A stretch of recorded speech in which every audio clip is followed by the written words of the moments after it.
चारों तरफ देखेंगे तो सिर्फ राख और राख नजर आ रही है।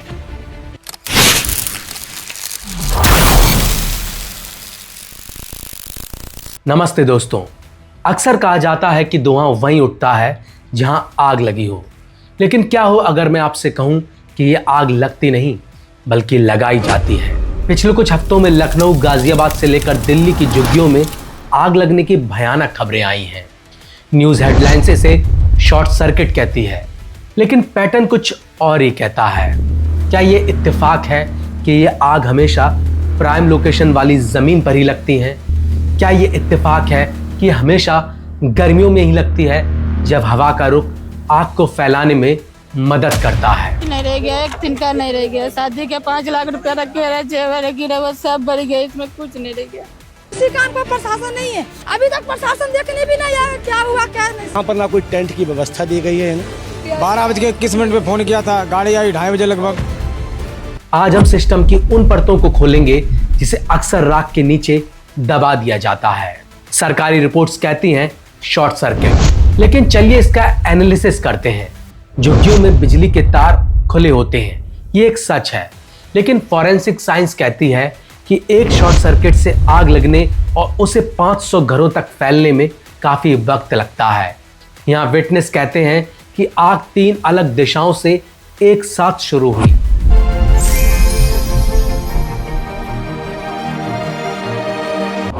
खाली करवाना था तो बता देना चाहिए, ऐसे आग थोड़ी नहीं लगवानी चाहिए। 4:30 बजे से आग लगी, आए हैं 8:30 बजे फायर ब्रिगेड। अब बताइए, जब सब कुछ जल के राख हो गया तब क्या बुझाने आए थे आप लोग? मतलब हम लोगों की जिंदगी बुझाने आए थे, क्या बुझाने आए थे? ये मल्टी पॉइंट इग्निशन है जो सिर्फ आर्सन यानी साजिश में होता है। गाजियाबाद की एक रिपोर्ट उठाकर देखिए, फायर टेंडर्स को पहुंचने में 45 मिनट लगे, जबकि फायर स्टेशन सिर्फ 3-4 किलोमीटर दूर था। क्यों? क्योंकि रास्तों में रुकावट थी। क्या ये रुकावट पहले से प्लान थी? 12 पे 50 फोन किए, नहीं उठा। फायर ब्रिगेड वालों 100 फोन किए, नहीं उठा फोन। अब क्या करें?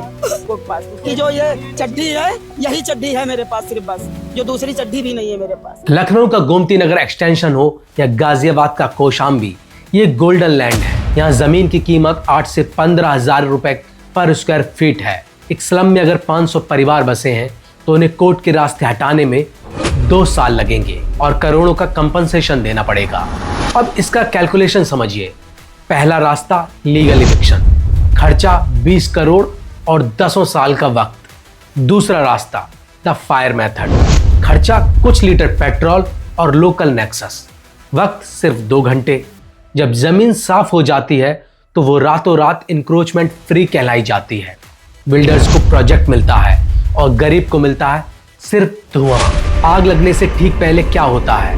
लखनऊ और गाजियाबाद के केसेस में यह देखा गया है कि लोकल अथॉरिटीज ने पहले इलीगल इंक्रोचमेंट के नोटिस दिए थे। जब लोग ने कोर्ट से स्टे लेने की कोशिश की, उसके ठीक बाद मिस्टीरियस आग लगाई गई। बताइए, जब सब कुछ जल के राख हो गया तब क्या बुझाने आए थे आप लोग? मतलब हम लोगों की जिंदगी बुझाने आए थे, क्या बुझाने आए थे? सरकार का रोल यहाँ एक पैसिव पार्टिसिपेंट का है।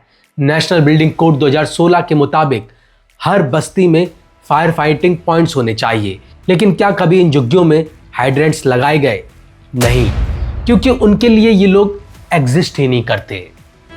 तो बहुत नुकसान हो गया है। बेटी की शादी करने वाला था, जेवर उवर सब जल गया, पैसा कौड़ी सब जल गया। 3 बच्चे थे इधर नीचे के साइड में, कोई जीवित नहीं रहे, पाए, मिले ही नहीं। 15 दिन का बच्चा है सर, अभी 15 दिन का बच्चा, बहुत बड़ा मुश्किल से सर, अभी आंधी तूफान आ रहे हैं। एक 12 साल की थी, एक 4 साल, एक 6 साल की थी। ये सबसे दर्दनाक हिस्सा है।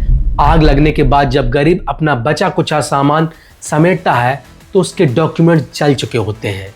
बिना वोटर आईडी और राशन कार्ड के वो इंसान ये प्रूव ही नहीं कर सकता कि वो वहाँ 20 साल से रह रहा था। बिना कागज के मुआवजा मिलना नामुमकिन है। ये एक पेपरलेस इविक्शन है। भैया, हमें हमारा बच्चा निकाल लेने दो, उसमें हमारे को भैया ऐसा पैसा मिलेगा, कोई नहीं सुनता हमारी। लेकिन ये सिर्फ इंडिया की कहानी नहीं है। ब्राजील के रियो दे जेनेरियो में भी यही पैटर्न देखा गया था। इसे अर्बन क्लींजिंग कहते हैं। शहर को सुंदर दिखाने के लिए गरीबों की बस्तियों को मिटा दिया जाता है ताकि स्मार्ट सिटी का टैग मिल सके। एनसीआरबी का डेटा कहता है कि स्लम्स में आग बढ़ रही है, लेकिन 1% केस में भी साजिश की जांच नहीं होती। तो सवाल यह है क्या ये आग गलती से लगी है? फैक्ट्स कहते हैं बिल्कुल नहीं, ये आग लगाई गई है। हमारी तरक्की की कीमत चुकाने के लिए जब तक बिल्डर, पॉलिटिशियन और ब्यूरोक्रेसी के ये नेक्सस नहीं टूटते, हर गर्मी में लखनऊ और गाजियाबाद की बस्तियां ऐसे ही चलती रहेंगी। हम और आप एसी कमरों में बैठकर इसे सिर्फ न्यूज समझते हैं, लेकिन याद रखिए, जिस राख पर वो नई बिल्डिंग खड़ी होगी, उसकी नींव में किसी गरीब के सपने जले हैं। सोचिए, क्या यही विकास है?